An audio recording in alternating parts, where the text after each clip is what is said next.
Et maintenant, en direction la Côte d'Ivoire, pays à forte croissance et pays qui accueillera en 2017 les prochains Jeux de la francophonie. Oui, véritable atelier de recréation de la langue française, la Côte d'Ivoire a à sa tête son Excellence Monsieur Alassane Ouattara, président de la République, que nous invitons ici pour dire son allocution.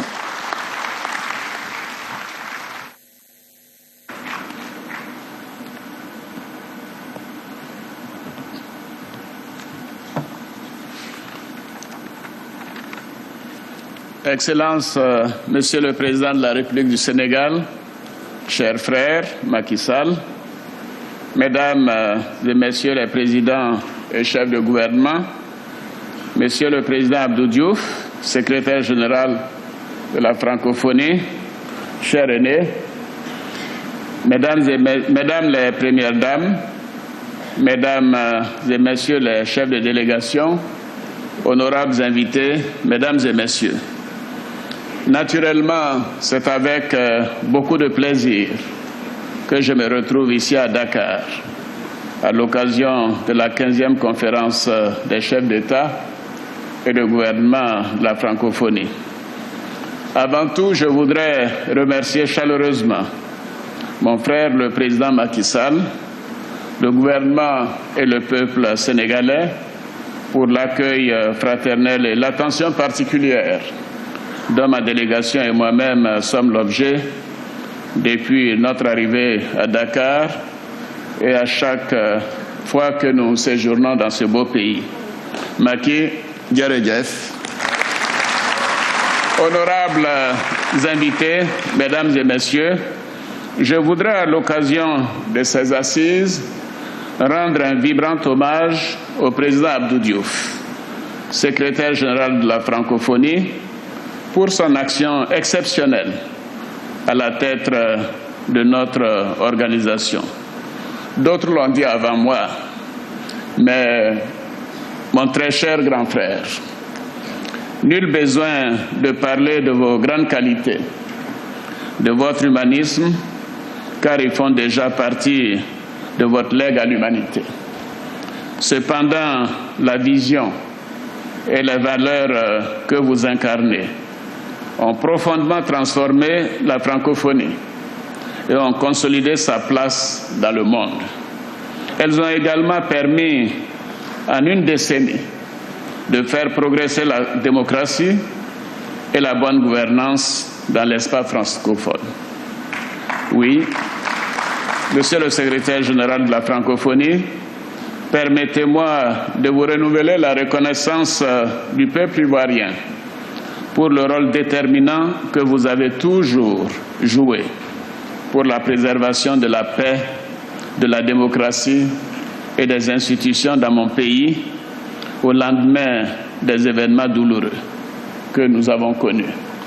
Et je voudrais, à titre personnel, vous dire que je vous dois beaucoup pour toute ma carrière, tant professionnelle que politique. Merci, merci Président.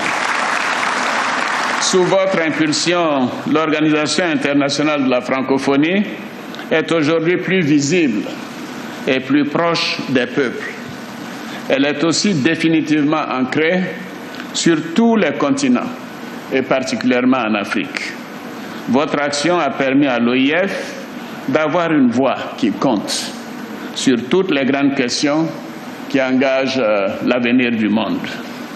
Honorables invités, Mesdames et Messieurs, notre organisation aujourd'hui est prête à relever de nouveaux défis et à s'ouvrir à de nouvelles thématiques. Il nous revient à présent de faire de la francophonie un espace économique, dynamique, structuré, autour des facilités qu'offre la langue française et les valeurs de solidarité que nous avons en partage. J'invite donc nos États à faire de la francophonie un vaste ensemble de libre circulation des personnes, des biens et des technologies.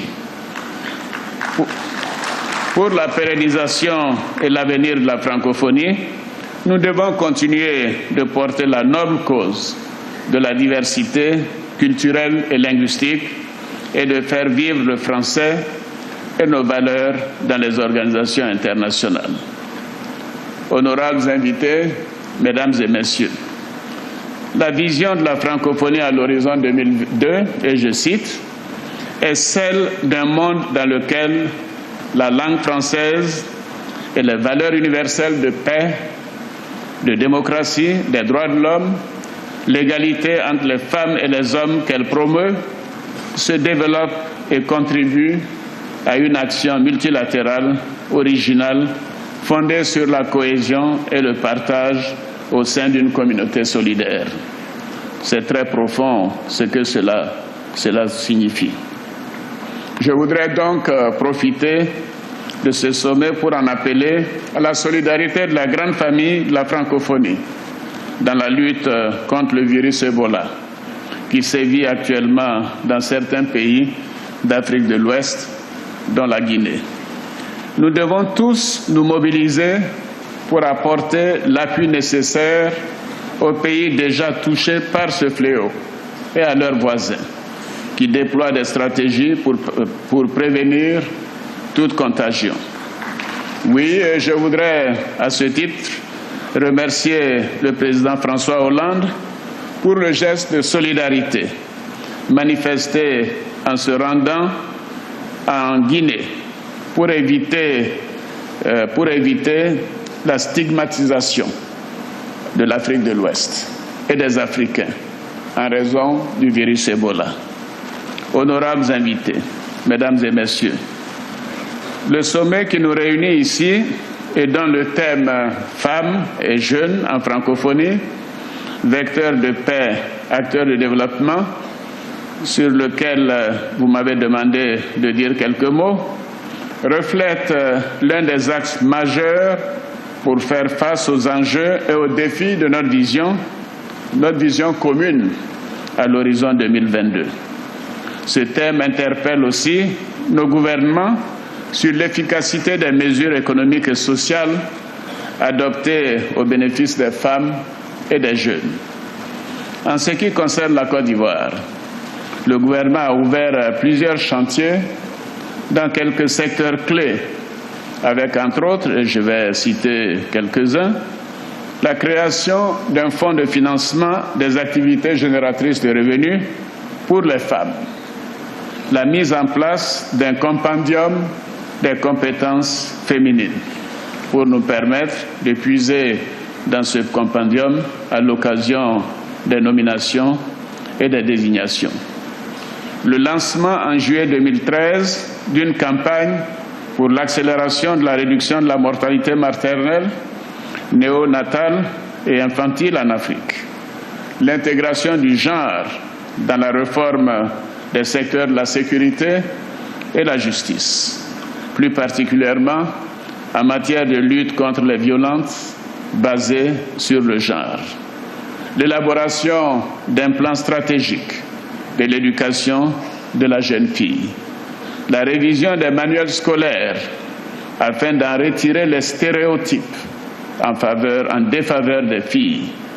La mise en place d'un projet emploi jeune et développement des compétences.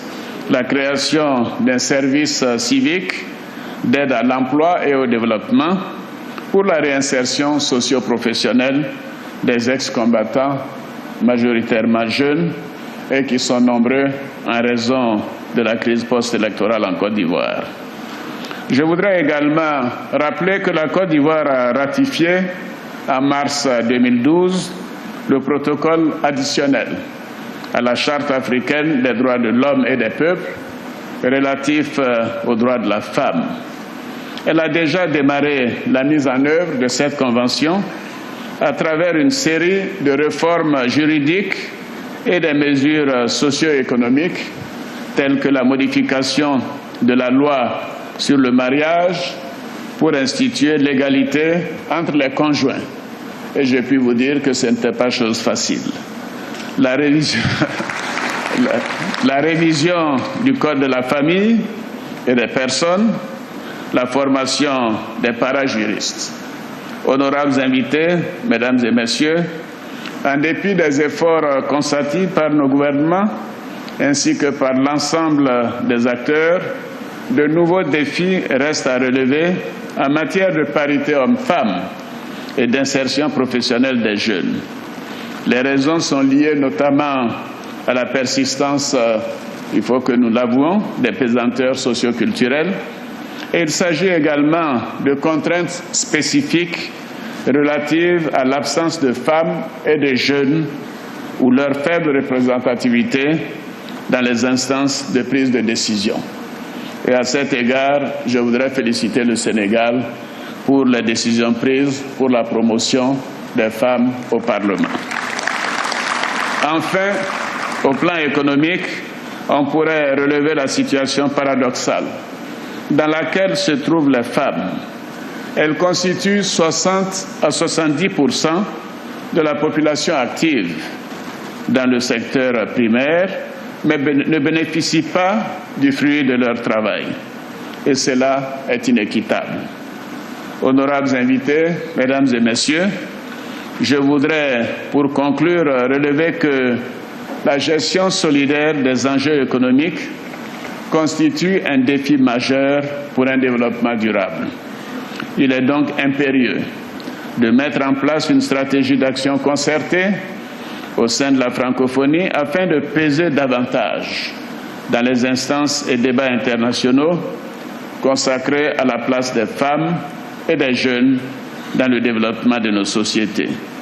J'invite donc tous les États à impliquer davantage les femmes et les jeunes à la construction de sociétés justes, offrant à tous les mêmes opportunités. Vive la jeunesse, vive les femmes, vive la francophonie. Je vous remercie. Merci, Monsieur le Président de la République de Côte d'Ivoire. Et maintenant, en direction le Tchad, pays très engagé dans la stabilité, la sécurité en Afrique. Nous invitons donc Monsieur Idriss Déby, son Excellence Monsieur Idriss Déby, président de la République du Tchad, à venir dire son allocution. Merci. Monsieur le Président de la République du Sénégal, Mesdames, Messieurs les chefs d'État, les chefs de délégation, Monsieur le secrétaire général de l'Organisation internationale de la francophonie et cher frère Abdou Diouf, distingués invités, Mesdames et Messieurs, je voudrais associer ma voix à tous ceux qui m'ont précédé pour exprimer à mon tour les sentiments de profonde gratitude qui nous animent, ma délégation et moi-même, pour l'excellente qualité de l'accueil, l'hospitalité et les attentions dont nous sommes l'objet depuis notre arrivée à Dakar, capitale du Sénégal, pays de la Taraga. Je m'empresse de vous transmettre le salut fraternel et chaleureux de vos frères et sœurs du Tchad, en vous assurant de leur solidarité agissante pour la réalisation des objectifs que nous sommes fixés et les engagements pris pour le développement économique, social et culturel de notre espace francophone à travers la prestigieuse organisation l'OIF.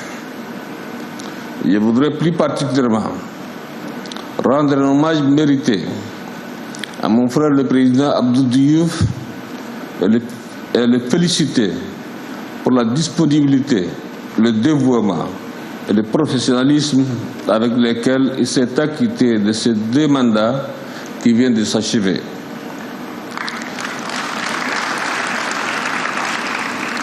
Mesdames et Messieurs, l'espace francophone africain est confronté à des défis majeurs de paix et de sécurité qui fragilisent son unité, sa stabilité et hypothèquent son développement.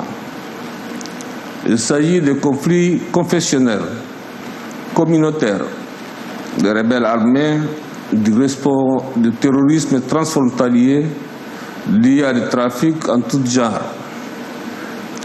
La pauvreté, la misère et l'ignorance qui sévissent dans cette sphère constituent un terreau fertile pour ces conflits.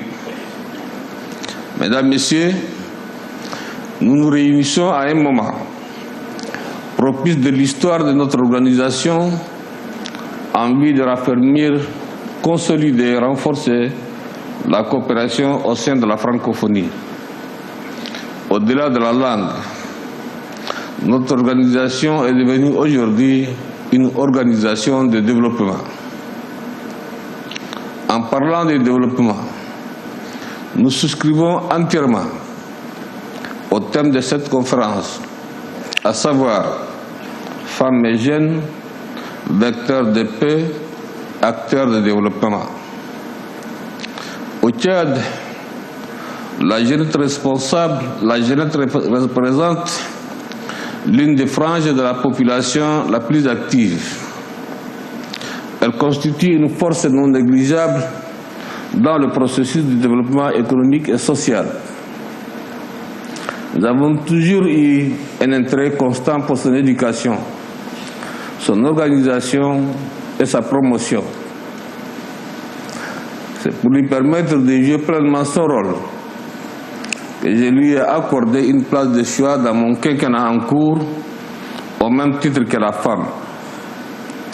Cette volonté s'est traduite en actions concrètes, tangibles et visibles, en faveur de la jeunesse, notamment la mise en place d'un véritable dispositif institutionnel, juridique, structurel, infrastructurel et de formation pour assurer son plein épanouissement. Ces actions sont appuyées par le financement des microcrédits et projets en faveur des jeunes. Il s'agit du Fonds national d'appui à la jeunesse, du Fonds national d'appui à la jeunesse, concours à l'émergence et à la promotion de la jeunesse, le Fonds national du développement du sport et une autre encore action qui vient de consolider le premier.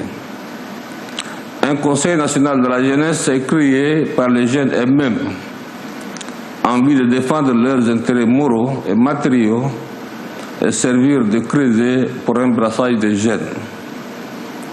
Pour ce qui est de la femme, un accent particulier est mis sur sa promotion, sa valorisation et sa participation effective dans tous les secteurs de développement. Des mesures spécifiques ont été prises en sa faveur, notamment la gratuité des soins, la prise en charge des personnes atteintes du VIH-Sida, des femmes atteintes de fistules obstétricales, l'octroi des microcrédits et bien d'autres avantages sociaux sanitaires.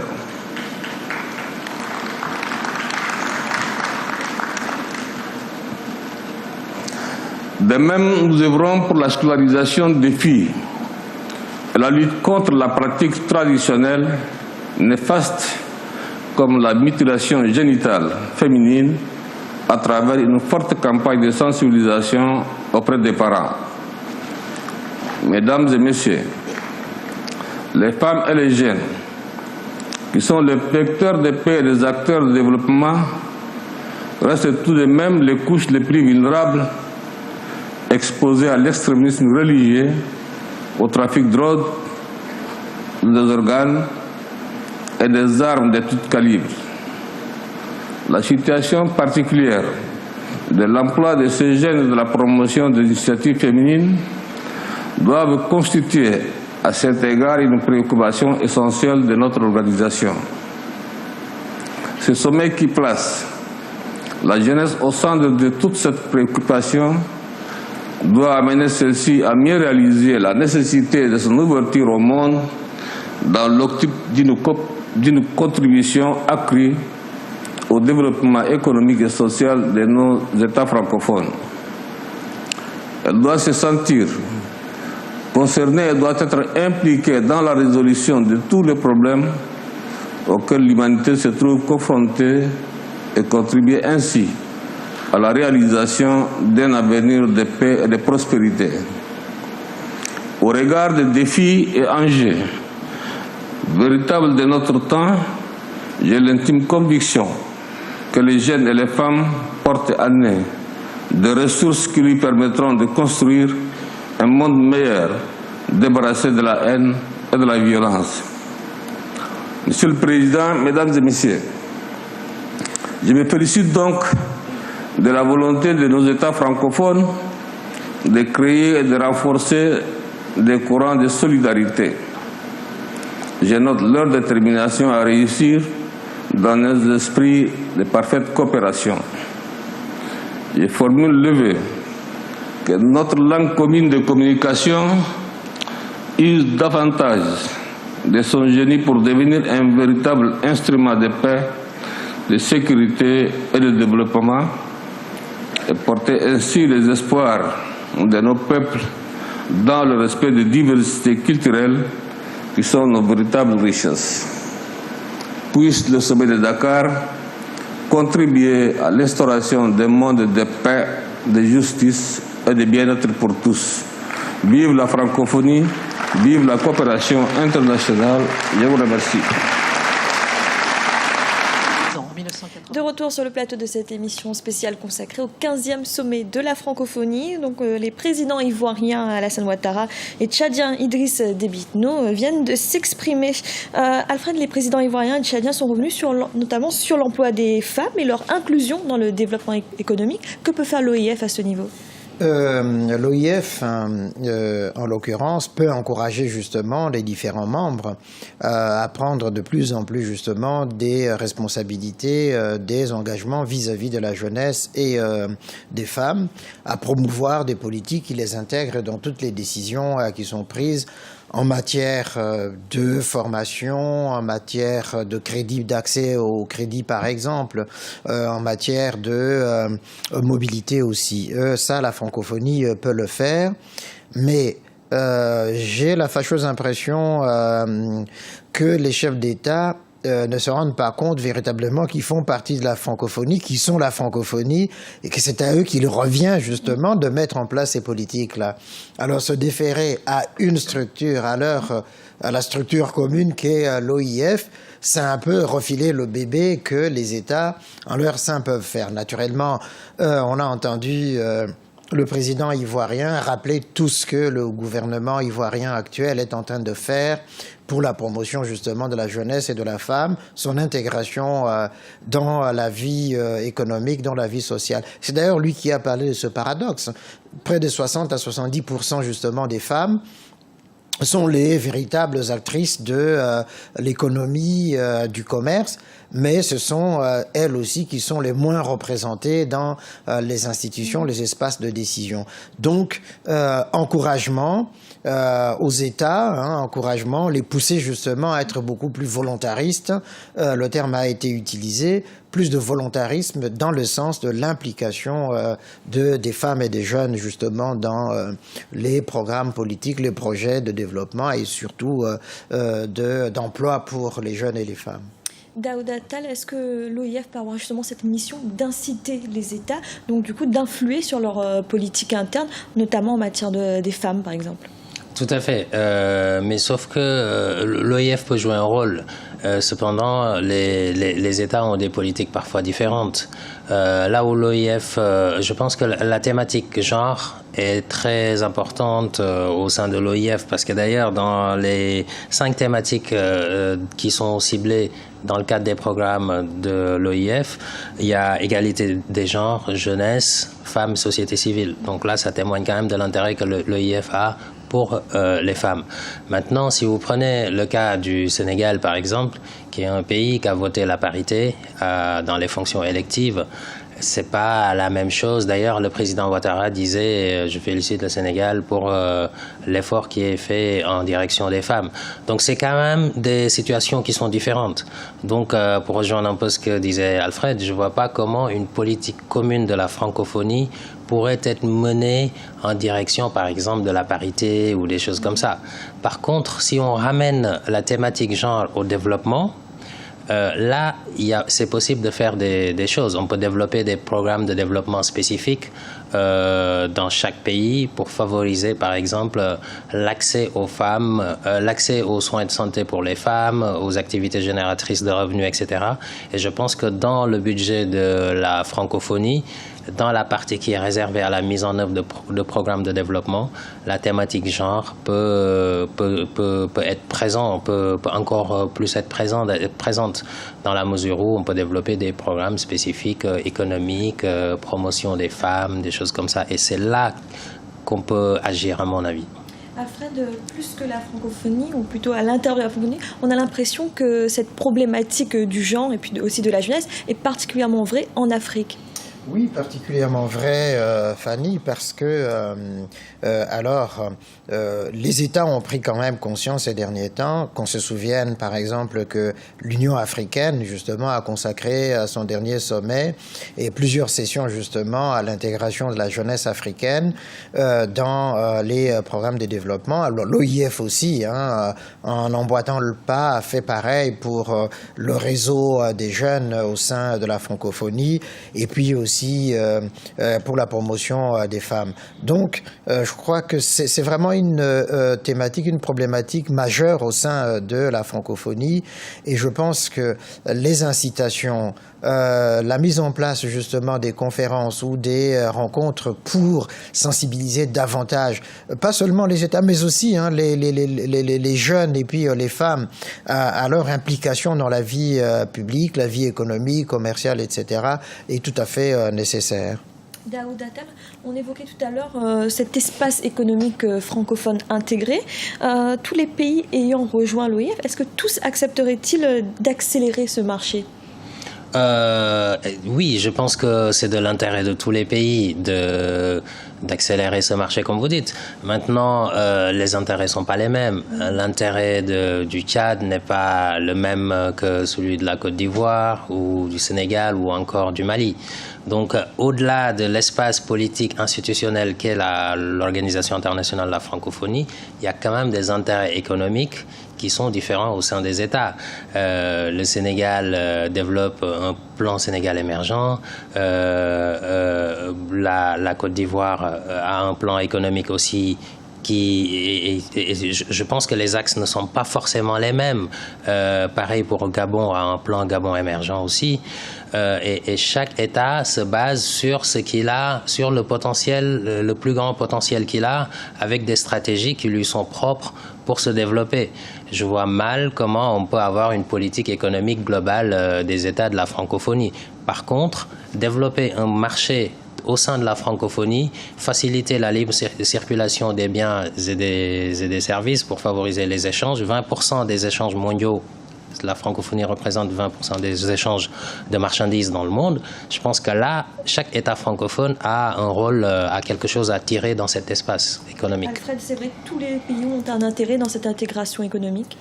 Ils ont un intérêt puisque, au fond, ils ne peuvent pas y couper. Aujourd'hui, le monde est de plus en plus interdépendant.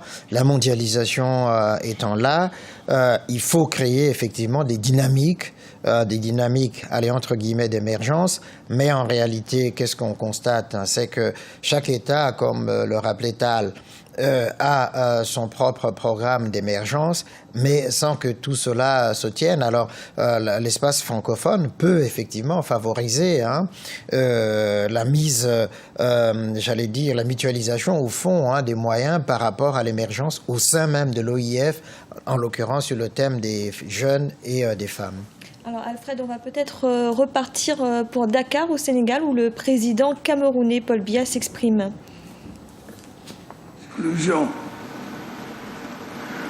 Nous savons aussi que le monde est dangereux et que les périls peuvent intervenir à tout moment. Guerre civile ou étrangère, rivalités ethniques ou religieuses, oppression de factions sur les populations, que sais-je encore. On peut, face à ces défis, se demander ce que notre organisation peut faire de plus.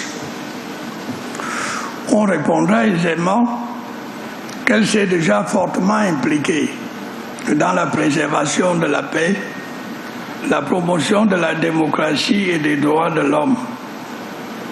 On évoquera son rôle pour la défense de la solidarité entre les nations et son soutien à l'éducation et à la formation. C'est exact. Et à ce point de mon propos, je tiens à féliciter très chaleureusement mon frère et ami, le président Abdou Diouf, pour l'ensemble du travail remarquable qu'il a accompli.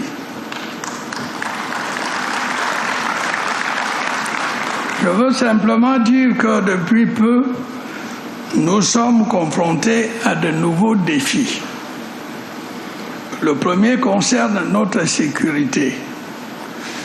Jusqu'alors, nous avions affaire à des conflits locaux dont les conséquences dépassaient rarement les limites de la sous-région. Aujourd'hui, nous sommes menacés par une entreprise de déstabilisation d'envergure mondiale.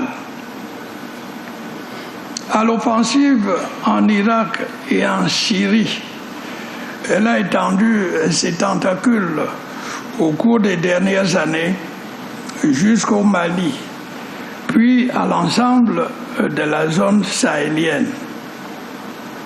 Par l'entremise du terrorisme, elle fait également peser sa menace sur l'ensemble de la planète. À titre d'exemple, je me permettrai d'appeler l'attention sur la situation de mon pays, actuellement en butte aux attaques de la secte Boko Haram. Je remarquerai au passage que tous les pays voisins immédiats du Nigeria sont membres de l'OIF et sont donc concernés comme le Cameroun. Face à un ennemi commun qui conteste toutes les valeurs auxquelles nous sommes attachés, la solidarité doit jouer à plein. L'histoire récente nous enseigne qu'avec ce genre d'adversaire, il ne peut y avoir de compromis.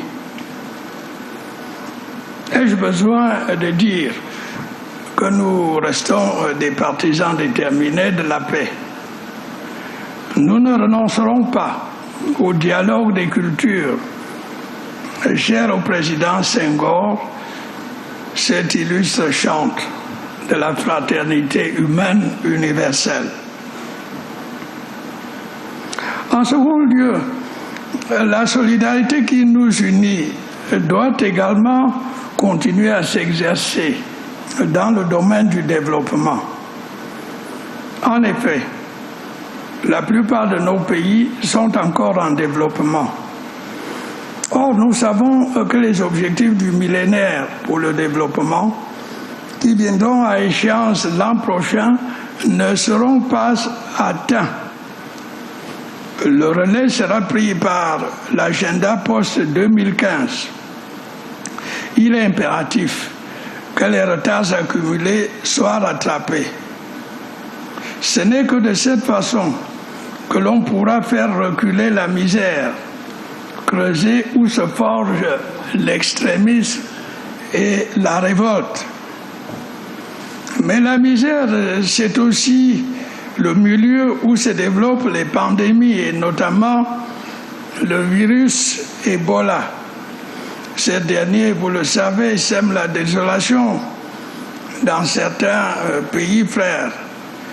Là également, l'urgence de la solidarité s'impose à tous. Le nouveau cadre stratégique de l'OIF sera à cet effet un atout précieux. En plaidant pour une solidarité plus agissante envers les PMA, notre organisation contribuera à réduire les inégalités entre le Nord et le Sud. J'ajoute que si les femmes et les jeunes qui composent les 3/4 des populations de la plupart de nos pays, obtiennent, comme s'y emploie l'OIF, un accès égal à la santé, à l'éducation et à la formation. Nous aurons fait un pas décisif vers le progrès de nos sociétés. Il est donc heureux que nous ayons choisi comme thème pour notre 15e sommet « Femmes et jeunes en francophonie, vecteurs de paix, acteurs de développement ». À cet égard, l'accent que nous mettons sur les aspirations des femmes et des jeunes devra prendre la forme de programmes et de projets concrets. De la sorte, nous donnerons aux femmes et aux jeunes les moyens nécessaires pour lutter contre la pauvreté, la faim et la maladie. Cette nouvelle frontière est bien conforme à la tradition humaniste de notre organisation. À côté de ces tâches fondamentales, bien d'autres requièrent notre participation. Le respect de l'environnement n'en est pas la moindre. Les pays d'Afrique centrale ont le sentiment qu'en préservant la grande forêt du bassin du Congo, ils contribuent de façon significative à la réduction des gaz à effet de serre. C'est pourquoi ils se réjouissent que la Chine et les États-Unis paraissent s'engager dans cette voie. Ceci est de bon augure pour le succès de la conférence de Paris sur le climat l'an prochain. La situation du lac Tchad est une autre source de préoccupation pour nous. Nous assistons presque impuissants à sa tragique disparition progressive. De plus, il pose des défis sécuritaires et sociopolitiques. La conférence de Paris pourrait œuvrer à la mise en place d'un plan de sauvetage du lac Tchad. Mais c'est une suggestion. Excellences, Mesdames et Messieurs, notre organisation détient de nombreux atouts pour figurer parmi l'avant-garde de la communauté internationale. Pour continuer à être une force de proposition, elle devra rester fidèle à ses valeurs et faire preuve d'audace pour s'adapter à un monde en perpétuel changement. Dans ces temps lourds de menaces, où la barbarie fait apparaître à nouveau son hideux visage, l'OIF a l'obligation de montrer que le destin de l'humanité devrait la conduire vers un avenir de fraternité et de tolérance, et non de haine et de violence. Il me reste à remercier le président Macky Sall, les autorités et le peuple sénégalais pour leur accueil chaleureux et leur fraternelle hospitalité à l'occasion de ce 15e sommet de l'Organisation internationale de la francophonie. Je vous remercie de votre attention.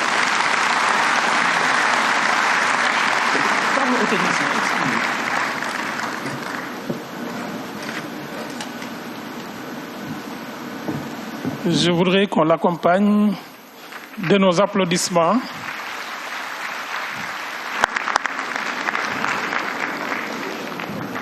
Voilà le président Paul Biya.